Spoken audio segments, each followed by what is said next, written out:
I was just an insecure, scared kid.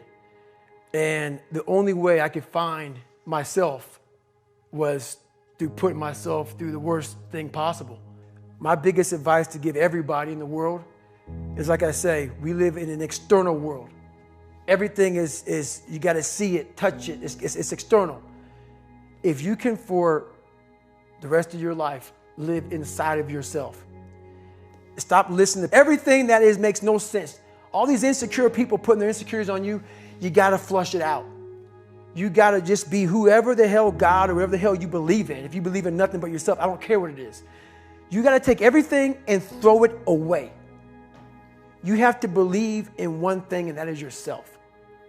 And I'm not saying don't believe in God or what you believe in, but right now, for you to find greatness in yourself, you're not going to find it by looking in a book or by even hearing me.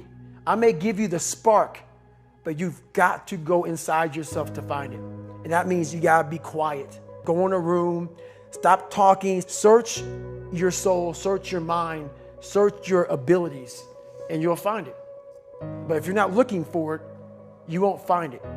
So you got to go start your journey. And the journey starts with you finding, why the hell am I here on this planet Earth? Why am I here? And if you don't know that, you will live the rest of your life searching, always asking the question, why?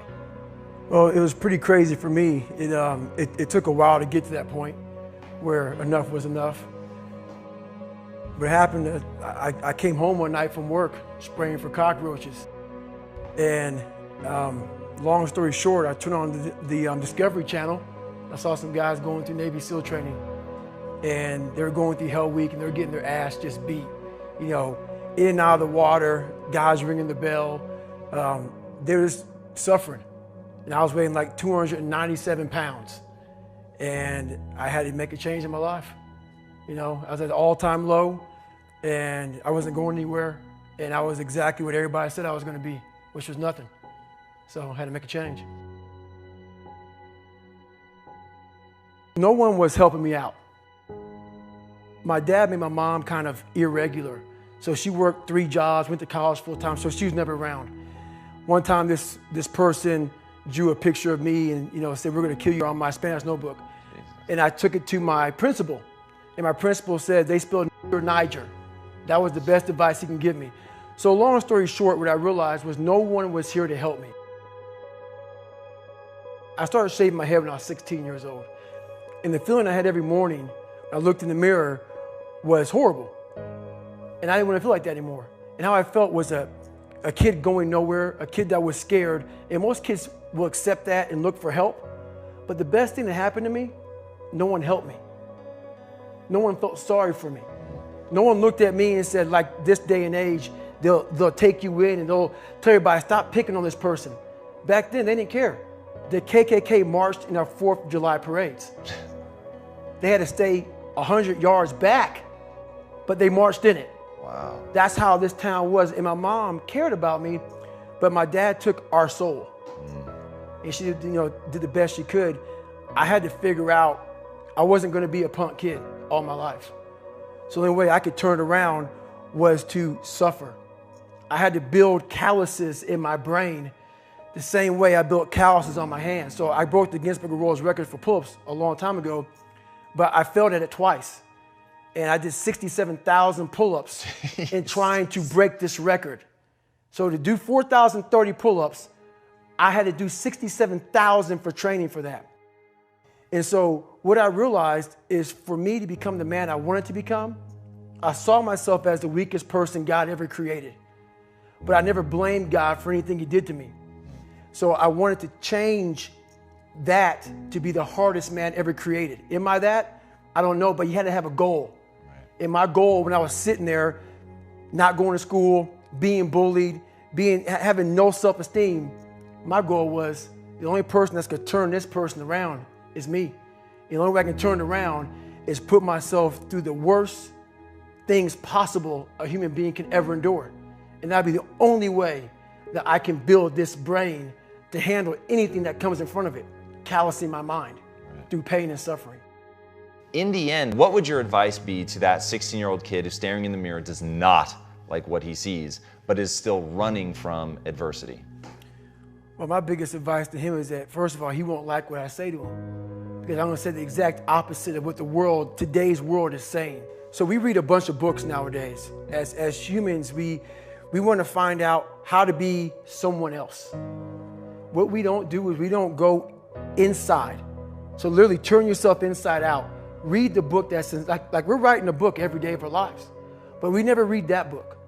So what I would challenge this young man or young woman to do is you have to look inside of yourself to see what you really want. What are you passionate about? We use these words and these little phrases of only the strong survive and all this other crap. They're all just words. I get so tired of hearing people just talking. Like right now, someone may think Goggins is just talking. You don't know me. So when I speak from passion. I speak from experience. I speak from suffering. I have to tell this young man or woman that the only way I believe, and this is my experience in life, the only way you're ever going to get to the other side of this journey is you have got to suffer to grow. To grow, you must suffer. And some people will get it and some people won't. But they have to see what their journey is to start their journey. Several people live to be 100 years old and they have great lives and they have great kids. Their kids go to college and all sort of stuff. But somewhere in their life, there was a point where they had a decision to make. They can go left or right on this path. Left was the easy route. Right was the hard route. A lot of people take the easy route. And they had a good life that way, but the better life was going to the right side. And you may have 20 years of pain and suffering to get past it, but a lot of us die never truly starting our journey.